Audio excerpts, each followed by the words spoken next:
So premier pro ഉപയോഗിച്ചിട്ട് ഇതുപോലെ smooth slider transition എങ്ങനെ കൊണ്ടുവരാൻ നോക്കാം. So welcome back to day 10 or 15 days video editing challenge. So ചെയ്യാനായിട്ട് ആദ്യം തന്നെ വേണ്ട ക്ലിപ്സ് ടൈം ലൈനിൽ ഇട്ടതിന് ശേഷം അഡ്ജസ്റ്റ്മെൻറ്റ് ലെയർ ക്രിയേറ്റ് ചെയ്യാം.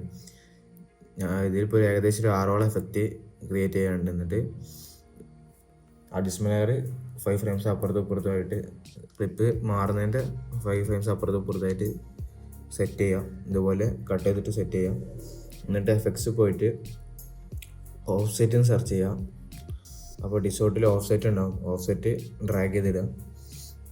എന്നിട്ട് അതിൽ ഷിഫ്റ്റ് സെൻറ്റർ ടു എന്നുള്ളതിൽ ഫസ്റ്റ് കീ ഫ്രെയിം ആഡ് ചെയ്യുക അഡ്ജസ്റ്റ്മെൻറ്റ് ലെയറിൽ. എന്നിട്ട് അവസാനത്തിൻ്റെ മുന്നുള്ള ഫ്രെയിമിൽ അതേ വാല്യൂ മൈനസ് ആക്കിയിട്ട് കീ ഫ്രെയിം ആഡ് ചെയ്യുക. ഇപ്പോൾ 90-20 ഞാൻ കൊടുത്തിട്ടുണ്ട്. ഇപ്പോൾ ഇങ്ങനെ ഒരു എഫക്റ്റ് ക്രിയേറ്റ് ആവും. ഇനി അത് എക്സ്പാൻഡ് ചെയ്തതിന് ശേഷം ടെമ്പറൽ ഇൻ്റർപോളേഷൻ പോയിട്ട് ഈസ് ഔട്ട് കൊടുക്കുക. ഇവിടെ ഈസ് ഇന്നും കൊടുക്കുക ലാസ്റ്റ്. അപ്പോൾ ഇതേപോലെ ഗ്രാഫ് വന്ന് കാണാമായിരിക്കും. ഇങ്ങോട്ട് ക്ലിപ്പ് മാറുന്നതിൻ്റെ സെൻറ്ററിൽ കൊണ്ടുപോയി വെച്ചതിന് ശേഷം ഗ്രാഫ് ഇതുപോലെ അഡ്ജസ്റ്റ് ചെയ്യുക. ഈ ഒരു ലെവലിൽ ഗ്രാഫ് അഡ്ജസ്റ്റ് ചെയ്യുക. അതിനുശേഷം എഫക്ട്സ് പോയിട്ട് ഡയറക്ഷണൽ ബാർ ഇടുക. ഇതുപോലെ സെൻറ്ററിൽ കൊണ്ടുപോയി വെച്ചതിന് ശേഷം വാല്യൂ അതിൻ്റെ വാല്യൂ ഡയറക്ഷൻ്റെ വാല്യൂ 90 ബ്ലർ ലെങ്ത്ത് 50 കൊടുക്കുക. അതുകൊണ്ട് കീ ഫ്രെയിം സെറ്റ് ചെയ്യുന്നിട്ട് ഫസ്റ്റൊക്കെ വന്നിട്ട് റീസെറ്റ് ചെയ്യുക. ലാസ്റ്റൊക്കെ വന്നിട്ടും ആ കീ ഫ്രെയിം റീസെറ്റ് ചെയ്യുക. നമുക്ക് നടുവിൽ മാത്രം ആ എഫക്റ്റ് മതി. ആ ക്ലിപ്പ് മാറുന്ന സ്ഥലത്ത് മാത്രം ആ ഒരു എഫക്റ്റ് മതി. ഈ ഒരു സ്റ്റെപ്പ് തന്നെയാണ് ഓൾമോസ്റ്റ് ഇനി വരാൻ പോകുന്ന എഫക്ട്സാണൊക്കെ ചെയ്യാൻ പോകുന്നത്.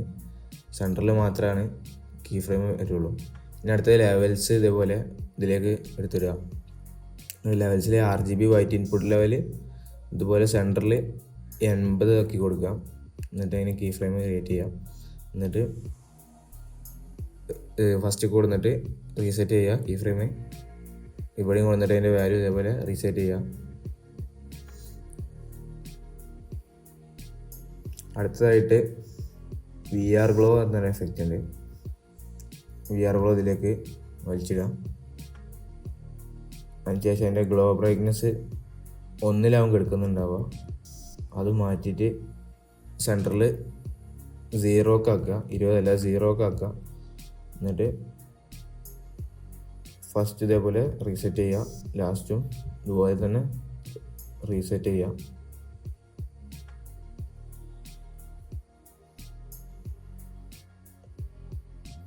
ഇപ്പോൾ ഏകദേശം നമ്മൾ എഫക്റ്റ് ക്രിയേറ്റ് ആയിട്ട് നമുക്ക് കാണാൻ സാധിക്കും.